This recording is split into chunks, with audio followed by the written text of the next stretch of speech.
वर्ग के अनुसूचित जाति व जनजाति समुदाय के लोगों का वर्गीकरण का एकमात्र मूलभूत आधार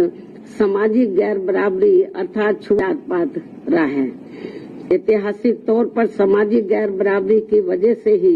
आरक्षण दिया गया है, तो ऐसे में जाति के आधार पर प्रताड़ना झेलने वाले समुदाय के बीच आरक्षण का बंटवारा करना ये पूर्ण रूप से अनुचित, असंवैधानिक व गलत है, क्योंकि दलितों व आदिवासियों के लिए आरक्षण का उद्देश्य जात पात व छुआछूत की बुराइयों को दूर करना था। साथ ही दिनांक 1 अगस्त 2024 के माननीय सुप्रीम कोर्ट के निर्णय अनुसार अब राज्य सरकारें अनुसूचित जाति व जनजाति का उप वर्गीकरण कर सकते हैं, जो कि असंवैधानिक है एवं उचित नहीं है। इतना ही नहीं बल्कि अनुसूचित जाति एवं जनजाति समुदाय का उप वर्गीकरण जिसे माननीय सुप्रीम कोर्ट ने अनुमति दे दी है, इसे अब राजनीतिक दलों द्वारा राजनीतिक हथियार के रूप में उपयोग किया जाएगा। जहां एक तरफ राजनीतिक दल अपने राजनीतिक उद्देश्यों को पूरा करने के लिए कुछ अनुसूचित जाति व जनजाति वर्गों को हाशिए पर धकेल देंगे और उनके लिए पक्षपात का माहौल बनाकर अपना उद्देश्य पूरा करेंगे, तो वहीं दूसरी तरफ अनुसूचित जाति एवं जनजाति के इस उप वर्गीकरण के कारण काफी पद रिक्त रह जाएंगे और आगे चलकर फिर उन पदों के अनारक्षित श्रेणी में तब्दीली हो जाने की प्रबल संभावनाएं होंगी। अतः जिस मुख्य उद्देश्य के लिए परम पूज्य बाबा साहब डॉक्टर भीमराव अंबेडकर ने संविधान के तहत अनुसूचित जाति एवं जनजाति वर्ग को आरक्षण दिया था, उसे अब एक प्रकार से प्रभावहीन बना दिया जाएगा, अर्थात खत्म कर दिया जाएगा। वैसे भी खासकर बीजेपी, कांग्रेस व समाजवादी पार्टी आदि हमेशा से ही एससी व एसटी वर्गों को मिल रहे आरक्षण के विरुद्ध रहे हैं और इसलिए इनके वकीलों ने उप वर्गीकरण की काफी जोरदारी से कोर्ट के सामने अपनी दलीलें भी रखी हैं और इसे खत्म करने की सिफारिश में ये पार्टियां हमेशा प्रयासरत रहती हैं। समाजवादी पार्टी ने तो संसद के भीतर ही पदोन्नति में आरक्षण संबंधी बिल को ही बीजेपी और कांग्रेस की मिली भगत से फाड़ दिया था, जिसे आज तक केंद्र सरकार संसद में दोबारा नहीं ला सकी है, जिसकी वजह से माननीय सुप्रीम कोर्ट के नागराज के निर्णय एससी व एसटी कर्मचारियों को पदोन्नति में आरक्षण संबंधी लाभ से वंचित रहना पड़ रहा है तथा अब इसी प्रकार से इस नए निर्णय दिनांक 1 अगस्त 2024 के तहत अंत में हमेशा के लिए ही इन वर्गों को आरक्षण से वंचित होगा और इससे फिर बीजेपी, कांग्रेस व समाजवादी पार्टी आदि को आरक्षण खत्म करने के लिए इन्हें संविधान बदलने की भी जरूरत नहीं पड़ेगी। और यही कारण है कि इन पार्टियों ने केंद्र सरकार व राज्य सरकारों की तरफ से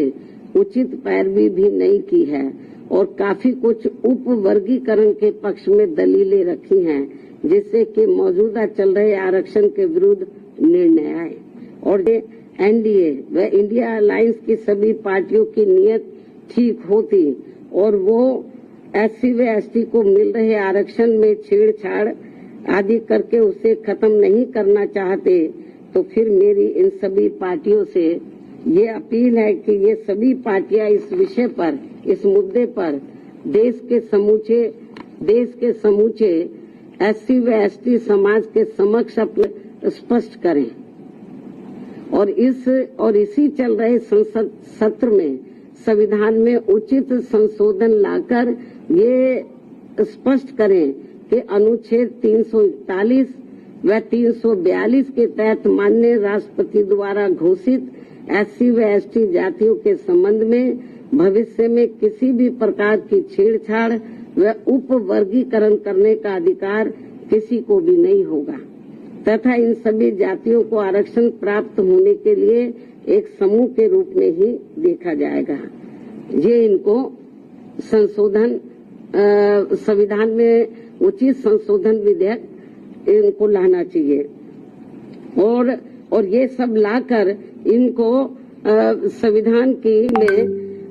इसको शामिल करना चाहिए, ताकि फिर भविष्य में कभी भी जो SC ST का आरक्षण है उसके साथ किसी भी प्रकार का कोई छेड़छाड़ आदि ना हो सके। हालांकि ये नौबत नहीं आती यदि इसको बहुत पहले ही संसद द्वारा संविधान की 9वीं सूची में डाल दिया जाता। हमारी पार्टी ने लोकसभा के अंदर भी और राज्यसभा में भी इस मामले को अनेकों बार उठाया है, लेकिन इसको टाल दिया गया, क्योंकि जब बीजेपी पावर में रहती है वो भी इसको टाल मटोल करती है। इस मामले को कांग्रेस पावर में रहती है तो वो भी इस मामले को टालमोल कर देती है। इससे स्पष्ट है कि चाहे कांग्रेस हो, बीजेपी हो या अन्य पार्टियां हो, उनकी वीकर सेक्शन के मामले में, खासकर दलितों व आदिवासियों के मामले में अभी इनकी जातिवादी सोच बदली नहीं है। मुझे नहीं लगता है कि ऐसा कुछ ये पार्टियां कर पाएंगी। इसके साथ साथ मेरी इस देश के सभी अनुसूचित जाति व अनुसूचित जनजाति वर्गों के लोगों से ये खास अपील भी है कि इस समय इस निर्णय से उत्पन्न स्थिति को अपने व अपने बच्चों के भविष्य तथा अपने संवैधानिक अधिकारों को नुकसान होने से बचाने के उद्देश्य से तथा बाबा साहब डॉक्टर भीमराव अम्बेडकर के द्वारा अपने अथक प्रयासों से इन वर्गों को जो संवैधानिक अधिकार दिलाए गए हैं,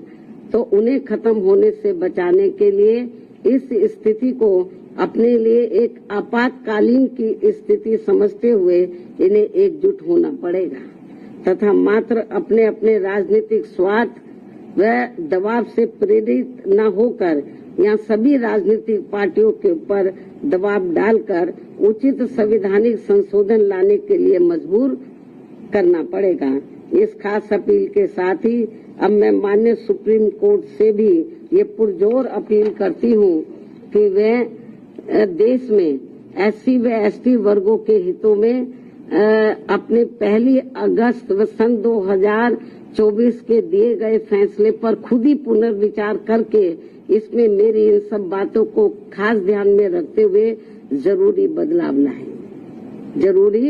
बदलाव लाए, तब्दीली लाए, वरना इन वर्गों में से आरक्षण के पात्र लोगों को बड़ा भारी नुकसान हो जाएगा। इस खास अपील के साथ ही अब मैं अपनी बात यही समाप्त करती हूँ। धन्यवाद। जय भीम व जय भारत।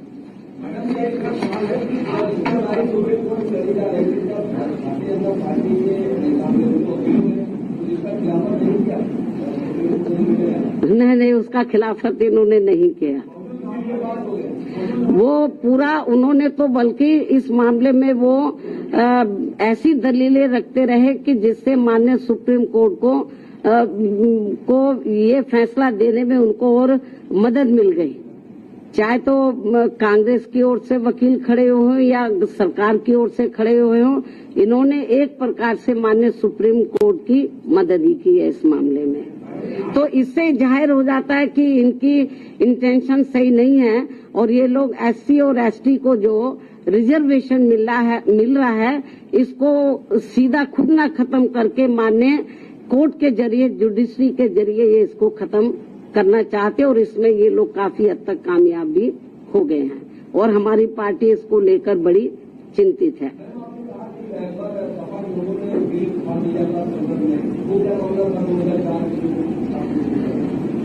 जो SC ST का पदोन्नति में जो आरक्षण का मामला था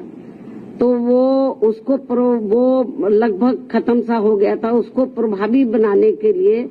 हमारी पार्टी ने उस समय सेंटर में कांग्रेस की सरकार थी, उनके ऊपर दबाव बनाया कि आप इसमें संशोधन विधेयक लाइए और पदोन्नति में आरक्षण को पुनः प्रभावशाली बनाया जाए। जब ये बिल लाया गया तो कांग्रेस नहीं चाहती थी कि SC ST वर्गों के कर्मचारियों को पदोन्नति में आरक्षण का लाभ मिले। तो कांग्रेस उस समय पावर में थी, तो कांग्रेस और बीजेपी खुद ना आगे आकर उन्होंने समाजवादी पार्टी के जो सांसद हैं उनको आगे किया और उनकी मिली भगत से उन्होंने इस बिल को फाड़ा और इस बिल को पास नहीं होने दिया और अभी तक ये बिल पास नहीं हुआ है। कोई आपकी पार्टी के फैसले के खिलाफ कोई आंदोलन, कोई अभियान? नहीं, अभी आंदोलन मैं आपको जो बताया ना कि हम लोग तो बीजेपी कांग्रेस को ही कोस सकते हैं, क्योंकि इनके वकीलों को सही पैरवी करनी चाहिए थी, सरकार को सही पैरवी करनी चाहिए थी। हमने माननीय सुप्रीम कोर्ट से मीडिया के माध्यम से हमने उनसे अपील की है आज कि वो अपने इस फैसले पर पुनर्विचार करें, इस फैसले को बदले, वरना इस देश में जो करोड़ों दलित और आदिवासी समाज के लोग हैं, तो जिनको अपने पैरों पर खड़े करने के लिए परम पूज्य बाबा साहब डॉक्टर अम्बेडकर ने जो इनको आरक्षण की सुविधा दी थी, यदि ये खत्म हो गई तो बड़ा मुश्किल हो जाएगा। और जो लोग ये कहते हैं कि एससी में या एसटी में जो जातियां मजबूत हर मामले में आर्थिक तौर पर मजबूत हो गई हैं, तो उसमें से मैं समझती हूँ मुश्किल से 10 या 11%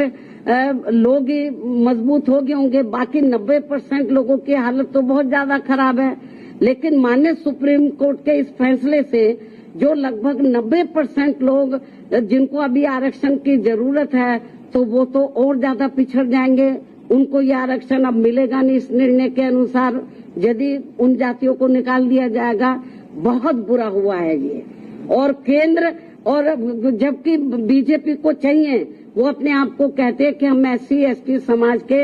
हिमायती हितैषी हैं, उनको चाहिए पहली बात तो इस केस की पैरवी उनको सही तरीके से करनी चाहिए थी, उन्होंने नहीं की।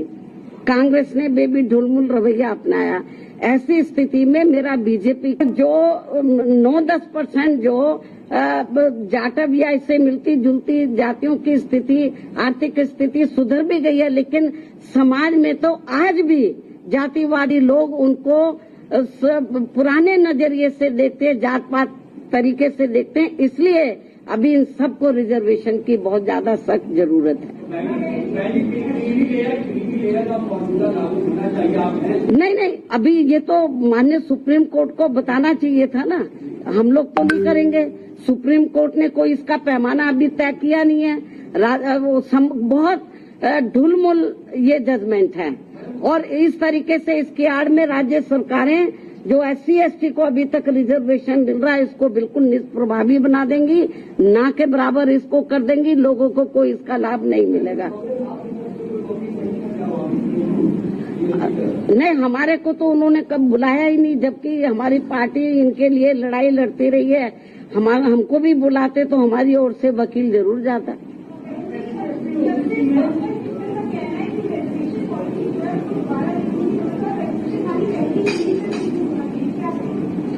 भाई मैं आपको बताया कि ठीक है, आप आर्थिक नहीं, जो एससी एसटी के लोग हैं